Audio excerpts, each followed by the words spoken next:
Here we are at chapter 29. Evelyn had no idea how long they had been stumbling up the snow-covered path. The pony trudged, head down and uncomplaining, with Will swaying uncertainly on its back, moaning quietly. Evelyn herself continued to stagger mindlessly, her feet squeaking and crunching the new-fallen dry snow underfoot. Finally, she knew she could go no further. She stumbled to a halt and looked for a place to shelter for what remained of the night. The prevailing north wind over the previous days had piled the snow thickly against the windward side of the pines, leaving a corresponding deep trough in their lee. The lower branches of the bigger trees spread out above these hollows, creating a sheltered space below the surface of the snow. Not only would they find shelter from the weather as the snow continued to fall, the deep hole would conceal them from the casual glance of passerbyers on the path. It was by no means an ideal hiding place, but it was the best available. Evelyn led the pony off the track, looking for one of the larger trees, set 4 rows back from the path. Almost at once she sank waist deep in the snow, but she struggled forward, leading the pony behind her in the path she made. It took almost the last reserves of her strength, but she finally stumbled into a deep hollow behind a tree. The pony hesitated, then followed her. Will, at least, had the presence of mind to lean down over the pony's neck to avoid being swept out of the saddle by the huge, snow-laden, overhanging branches of the pine. The space under the tree was surprisingly large, and there was plenty of room for the three of them. With their combined body heat in the more or less enclosed space, it was also nowhere near as cold as she had thought it might be. It was still bitterly cold, mind you, but not life-threatening. She helped Will down from the pony's back and motioned for him to sit. He sprawled, shivering his back against the rough bark of the tree, while she searched the pack and found 2 thick wool blankets. She draped them around his shoulders, then sat beside him and pulled the rough wool around herself as well. She took one of his hands in hers and rubbed his fingers. They felt like ice. She smiled at him in encouragement.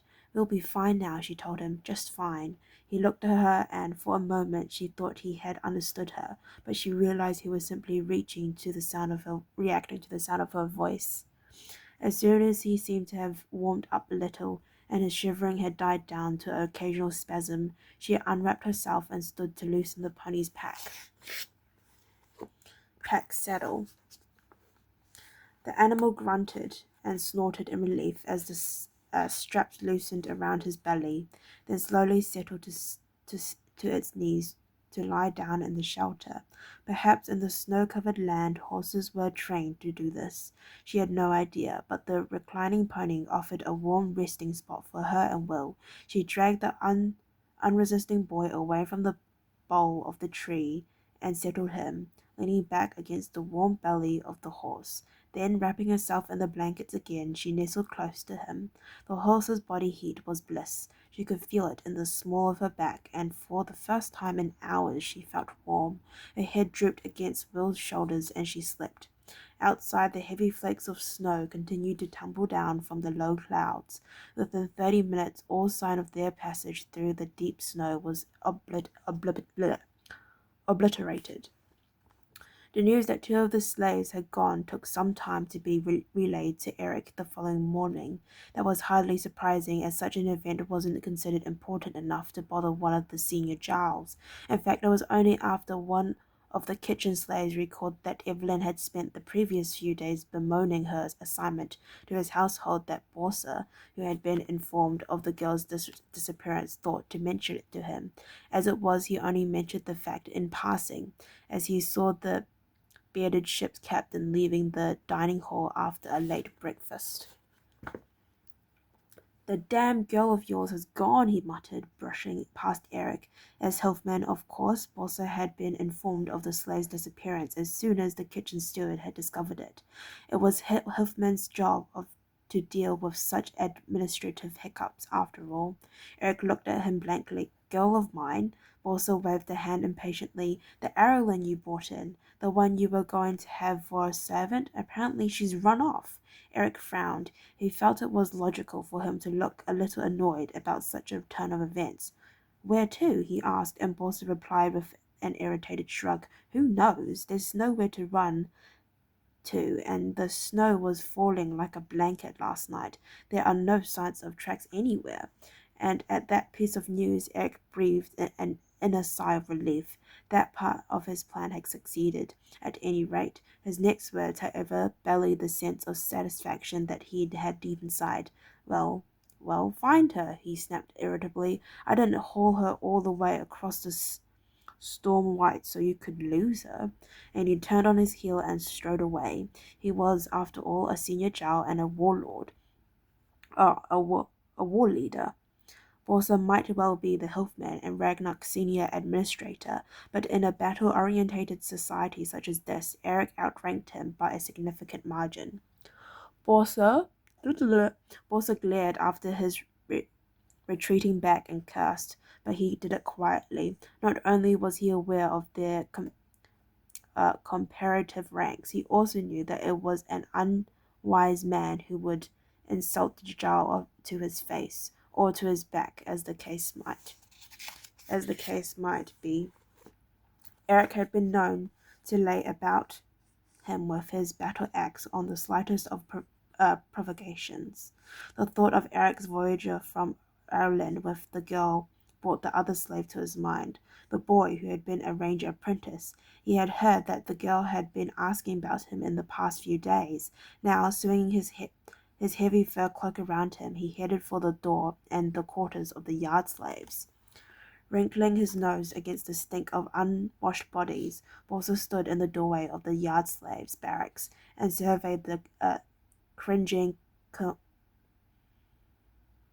committee man in front of him.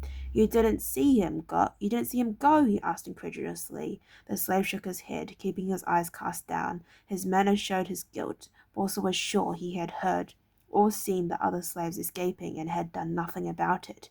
He shook his head angrily and turned to the guard beside him. Have him flogged, he said briefly, and turned back to the main lodge building. It was barely an hour later that the report came in of the missing skiff.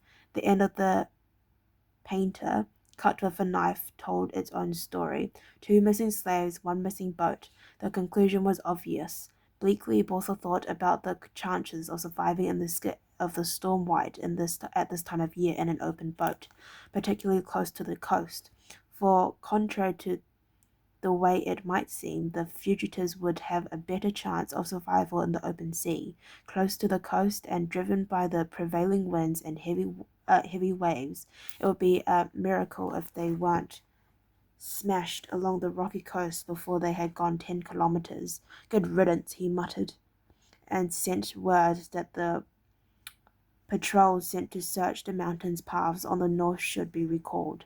Later that day, Eric overheard 2 slaves talking in muted tones about the 2 Irelands who had stolen a boat and tried to escape. Around noon, the search